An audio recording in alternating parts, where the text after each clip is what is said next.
Hola amigos, en este vídeo os voy a explicar algunos de los laxantes naturales que podéis tener siempre a mano y que de entrada os van a ayudar a evitar que vuestro perro desarrolle un problema de estreñimiento.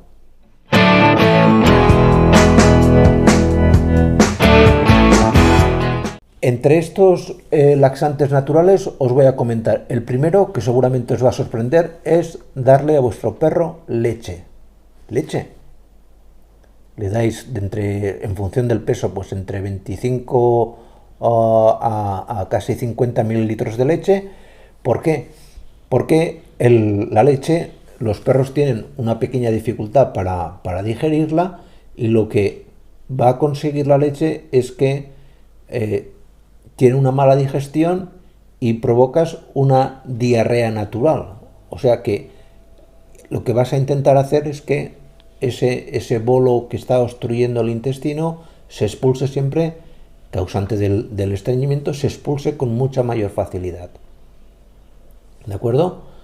No hay que abusar de la leche porque no es un alimento recomendable para perros, pero si veis que pasan más de 24 o 48 horas sin que vuestro perro haya hecho caca, un poco de leche, un par de veces al día, y casi con toda seguridad, en la gran mayoría de casos, observamos que el alimento que está obstruyendo, las heces que están obstruyendo el intestino, son expulsadas.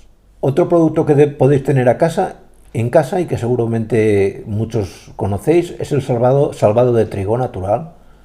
Pues de forma como preventivo, si queréis, incluso, y en perros que ya empiezan a estar un poquito, o que tienen tendencia al estreñimiento, especialmente las razas más pequeñas que tienen mucha facilidad para tener estreñimiento, pues darle un poco, mezclado con el alimento, un poco de salvado, un par de cucharadillas pequeñas o 3, y con eso arreando. El efecto que tiene el salvado de trigo, muy bueno, favorece el tránsito intestinal y favorece que se reactive el peristaltismo, es decir, el movimiento en ola que hace el intestino para expulsar las heces de forma natural. Luego, otro gran producto que todos tenemos en casa es el aceite de oliva. El aceite de oliva es un laxante natural de tipo lubrificante que podéis dar ya sea vía oral, mezclado con el alimento, o bien también vía oral, un par de cucharaditas directamente en boca. Esto favorece que pase al estómago y que toda la pared del intestino pues se lubrifique y las heces se expulsen con mayor facilidad. Podéis dar también agua con aceite a temperatura yo prefiero no mezclarlo mucho, porque si ya dais aceite por boca, pero bueno, podéis también dar, lo más habitual es dar agua caliente vía enema, un enema de agua caliente, no muy caliente, es decir, una temperatura máxima de 38 grados, que suele ser la temperatura habitual del perro, 38,5, pero bueno, a esa agua caliente le podéis poner también un par de cucharadas de aceite, de manera que no solamente conseguís el efecto mecánico del agua aplicado con un enema, sino que vais a conseguir también que el último trozo del intestino, que es donde más dolor va a tener, pues primero se repare un poquito, y que cuando salga el cecolito o las piedras, las heces duras, pues le vayan a doler mucho menos a vuestro perro.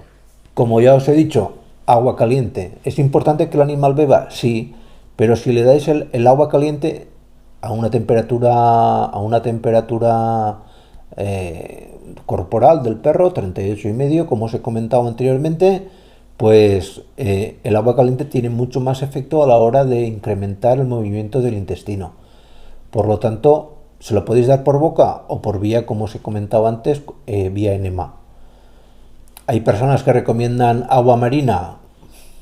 Perfecto, me parece igual de bien. Es decir, el caso es meter un líquido, y el líquido más barato es el agua del grifo caliente, y consigues el mismo efecto que con agua de mar. No hace falta ser tan sofisticados. Funciona, los dos funcionan muy bien, pero el agua de grifo caliente, pues os molestáis menos. No vaya a ser que viváis en una montaña y os digan, no, es que tiene que ser agua de mar. Puede ser agua de grifo perfectamente. Y luego, pues muchísima fibra. la fibra es fundamental. Fibra ya en forma de salvado, como os he dicho, salvado de trigo, papilla de calabaza, la calabaza tiene muchísima fibra también, es decir, toda una serie de productos que incluso se utilizan en humana, que venden en farmacia, sin receta, que son muy económicos, y decir, oye, fibra para el tránsito intestinal, se pueden dar perfectamente para perro. Un par de cucharadas en el alimento y arreando. Y bueno, eso es todo lo que os tenía que comentar sobre los laxantes frente al estreñimiento, sobre los tipos de laxantes y demás. Espero que os haya gustado este vídeo. Compartirnos en redes sociales, ya que nos hacéis un favor, que estamos empezando y siempre se agradece. Y para cualquier duda, bien nos escribís en un comentario en este vídeo, o sí que os recomendaríamos que mejor nos escribieseis directamente en la web veterinario.gratis, porque nos llega con mayor facilidad y os podemos dar una respuesta más ágil, más rápida. Pues con todo eso no tengo nada más que deciros, simplemente que os deseo que paséis un feliz día. Chao.